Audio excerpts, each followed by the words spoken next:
आपको एक बात बताऊं, बिल्कुल हृदय की बात, मैं भी ये कहता हूं कि हमारी इस सेवा से ठाकुर जी प्रसन्न हो गए इसलिए हंस रहे हैं, या शायद इस पोशाक से, या इस भोग से, या इस भक्त के आने से। अच्छी बात है, ठाकुर जी का स्वभाव ही प्रसन्न रहना है, भगवान का स्वभाव दुखी रहना नहीं है। We need conditions to be happy. Thakur ji don't need any conditions. शास्त्र में वर्णन है सदा प्रसन्न माधव, माधव का स्वभाव, राघव का स्वभाव सदा प्रसन्न रहने वाला है।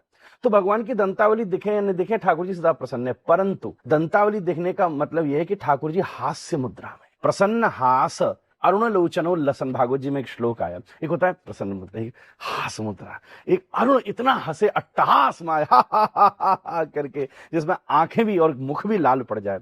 तो श्री ठाकुर जी इतने प्रसन्न कब होते हैं? निश्चित रूप से तब जब प्रिया जी उनकी तरफ विराजे, प्रिया जी उन पर दृष्टि। ठाकुर जी का स्वभाव प्रसन्न रहना है, पर दंतावली का दर्शन तो तभी होता है जब श्री प्रिया जी उनके सानिध्य में विराजमान हो, क्योंकि राधा रमण है। और मैं आपसे एक विनती और करूं बड़ी गंभीरता से, प्रिया जी श्री ठाकुर जी की तरफ कब प्रसन्न होकर देखती हैं? जब प्रिया जी के मन में यह भाव आता है कि श्री ठाकुर जी किसी न किसी भक्त वैष्णव के ऊपर कृपा कर दें। जब कोई आर्द्र भक्त ठाकुर जी के सामने खड़ा होता है तो प्रिया जी का हृदय कुमला जाता है, अरे इस पर कृपा करो ठाकुर। तब प्रिया जी श्री ठाकुर जी को देखती हैं कि आप इस पर कृपा कर रहे हो कि नहीं, और श्री ठाकुर जी अपने दंतावली का दिव्य दर्शन करा देते। One of the most smiling Krishna in the world.